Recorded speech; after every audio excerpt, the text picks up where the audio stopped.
The first thing I felt was the weight of the sun, heavy and relentless, pressing down on my shoulders as if it knew something in my life was about to change. The second was the sudden warmth of another human body settling onto my lap, unexpected and electric, right there on a public beach in the middle of the day. My breath caught, my heart stuttered, and time seemed to slow into something thick and unreal.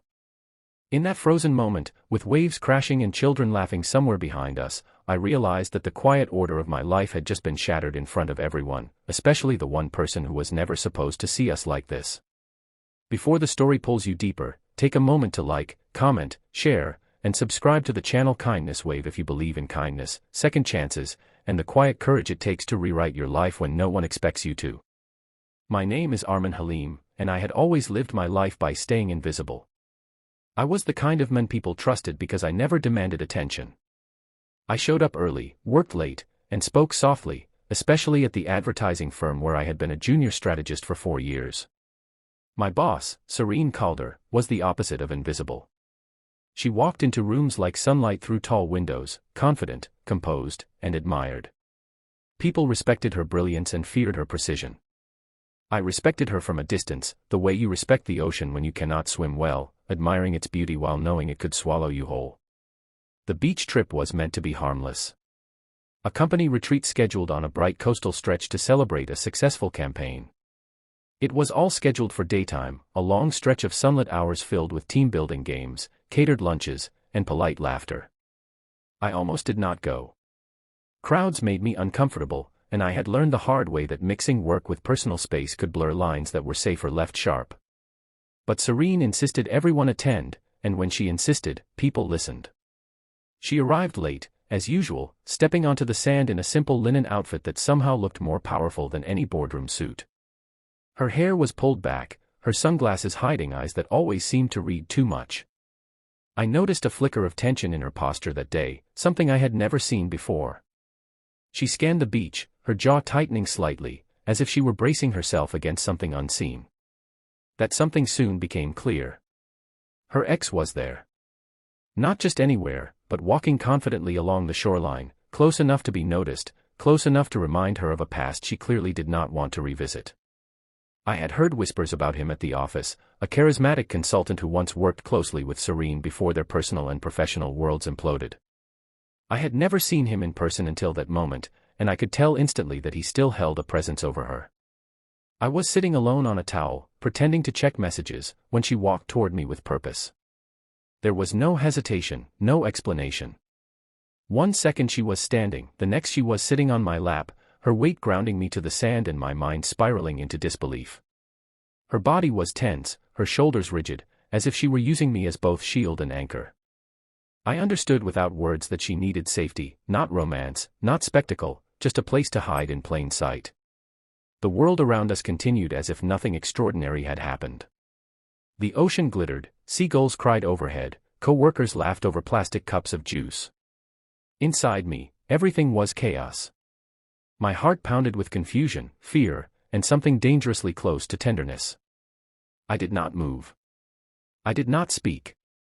I simply stayed still, because in that moment, staying still felt like the kindest thing I could do. Minutes passed, or maybe seconds. It was hard to tell.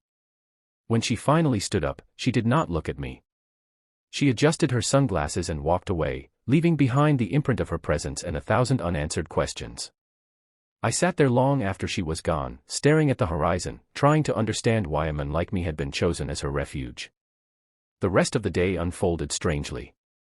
Serene avoided me, yet I could feel her awareness like a thread connecting us across the sand. I felt exposed, not because of what others might have seen, but because something deeply human had passed between us. That night, as the sun dipped low and painted the sky in soft gold, I realized that the moment had awakened something in me.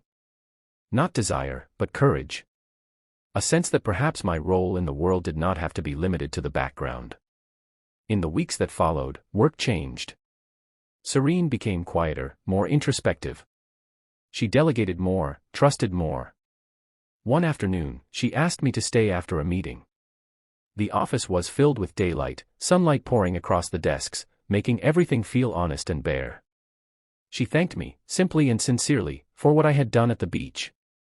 Not for the act itself, but for the way I had not asked questions, not demanded explanations, not made it about myself. That conversation marked the beginning of something new. Not a romance, not yet, but a partnership built on mutual respect and shared vulnerability. She began involving me in higher-level decisions, mentoring me with patience and trust. I found my voice in meetings, my ideas gaining traction.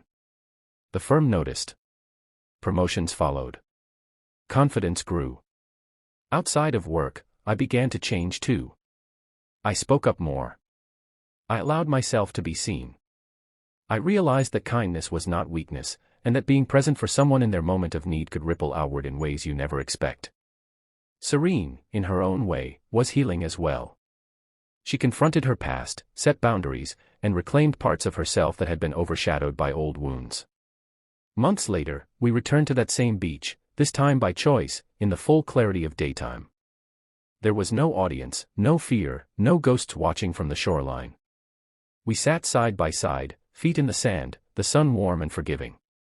We talked about life, about mistakes, about how strange moments can become turning points. I realized then that the lap she had chosen that day was not about hiding. It was about trust. About choosing someone safe when the world feels sharp. As this story draws close, if it touched your heart or reminded you of a moment when kindness changed your path, please take a second to like, share, and subscribe. Your engagement helps stories like this reach others who might need hope today. And before the ending, I have one special request for you. Please comment with a single word that describes how this story made you feel.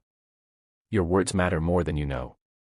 The beach still exists in my memory, bright and unchanging, a place where sunlight revealed truths instead of hiding them.